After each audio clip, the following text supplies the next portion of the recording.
जन्मेजय ने पूछा, ब्राह्मण, हमारे पूर्वज राजा ययाति ब्रह्मा से 10वें पुरुष थे। उन्होंने शुक्राचार्य की कन्या देवयानी से, जो ब्राह्मणी थी, कैसे विवाह किया? यह अनहोनी घटना कैसे घटित हुई? आप कृपया करके यह वृत्तांत सुनाइए। उन दिनों त्रिलोकी पर अधिकार करने के लिए देवता और असुर आपस में लड़ भिड़ रहे थे। देवताओं ने अपनी विजय के लिए अंगिरस बृहस्पति को और भागवत शुक्र को अपना पुरोहित बनाया। ये दोनों ब्राह्मण भी आपस में बड़ी होड़ रखते थे। जब युद्ध में देवताओं ने असुरों को मार डाला, तब शुक्राचार्य ने उन्हें अपनी विद्या के बल से जीवित कर दिया।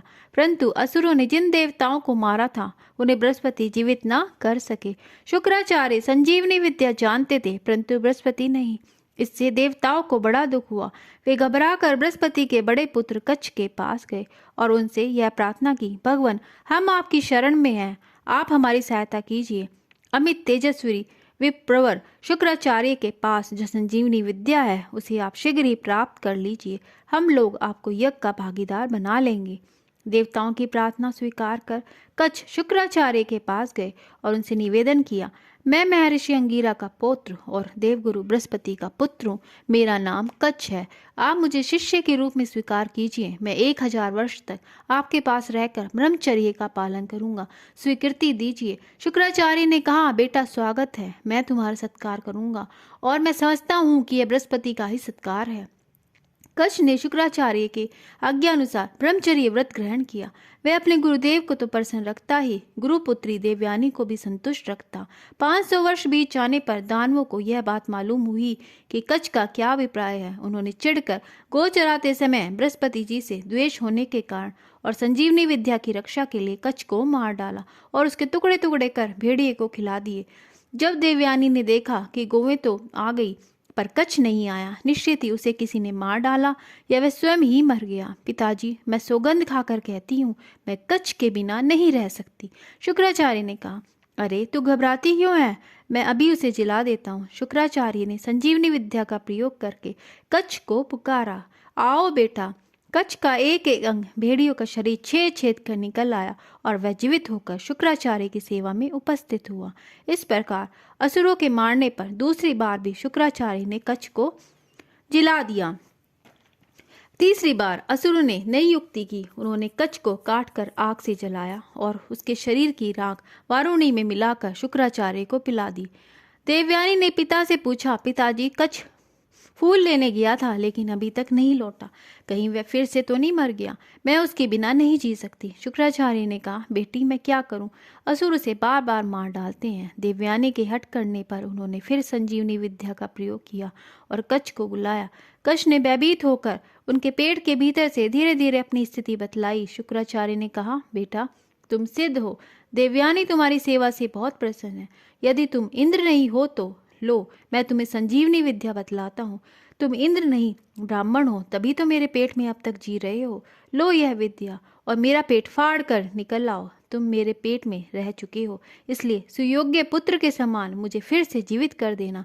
कच्छ ने वैसा ही किया और प्रणाम करके कहा, जिसने मेरे कानों में संजीवनी विद्या रूप अमृत की धारा डाली है, वही मेरे माता पिता हैं। मैं आपका कृतज्ञ हूँ। वैशंपायन जी कहते हैं, जन्मेजय, कच्छ संजीवनी विद्या सीख आया। इससे देवताओं को बड़ी प्रसन्नता हुई। उन्होंने कच्छ से वह विद्या सीख ली। उनका काम बन गया। देवताओं ने एकत्र होकर इंद्र पर जोर डाला कि अब दैत्यों पर आक्रमण कर देना चाहिए। इंद्र ने आक्रमण किया। रास्ते में एक वन पड़ा। उस वन में बहुत सी स्त्रियां दिख पड़ी।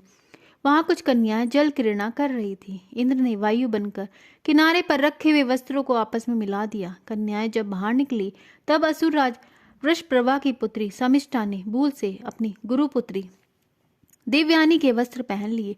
उसे मालूम नहीं था कि वस्त्र मिल गए हैं। कलह शुरू हुआ।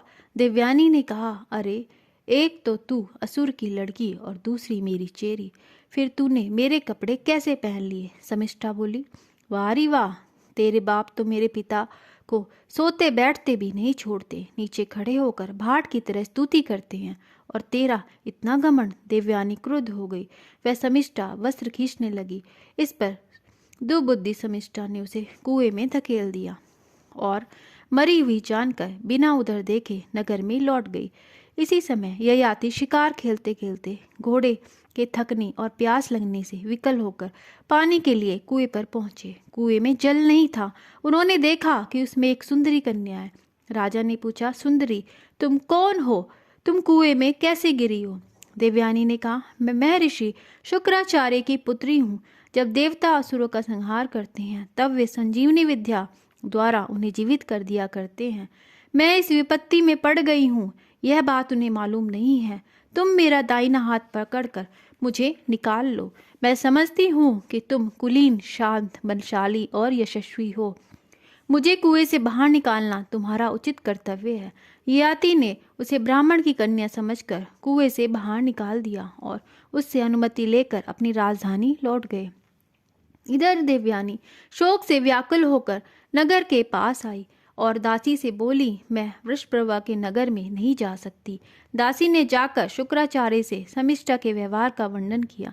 देवयानी की दुर्दशा सुनकर शुक्राचार्य को बड़ा दुख हुआ।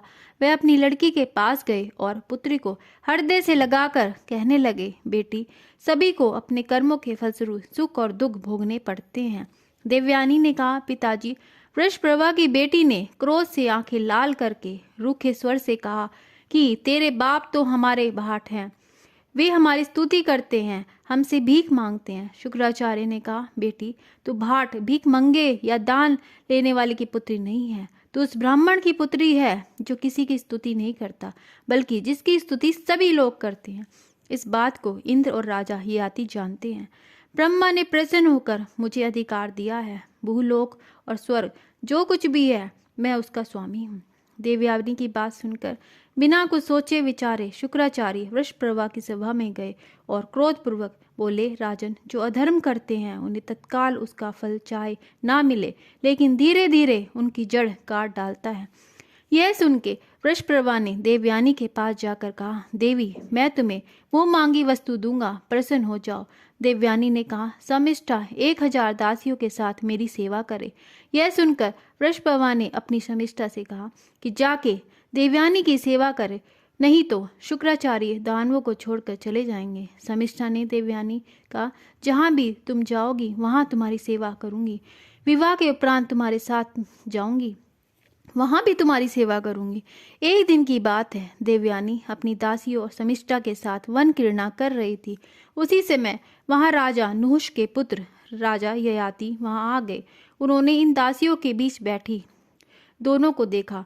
देवयानी ने उत्तर दिया, मैं दैत्य गुरु महर्षि शुक्राचार्य की पुत्री हूँ और यह मेरी सखी दासी समिष्टा है। देवयानी ने कहा, आपने मेरा हाथ पकड़कर कुएं से बाहर निकाला था और मैं आपको ही अपने पति रूप में वरण करूंगी। तब ययाति ने कहा कि मैं ऐसा कैसे कर सकता हूँ कल्याणी, जब तक तुम्हारे पिता स्वयं तुम्हें मेरे हाथों में नहीं सौंप देते, तब तक मैं तुम्हें कैसे स्वीकार कर सकता हूँ। तब देवयानी ने अपनी धाई के द्वारा पिता को संदेश भेजा।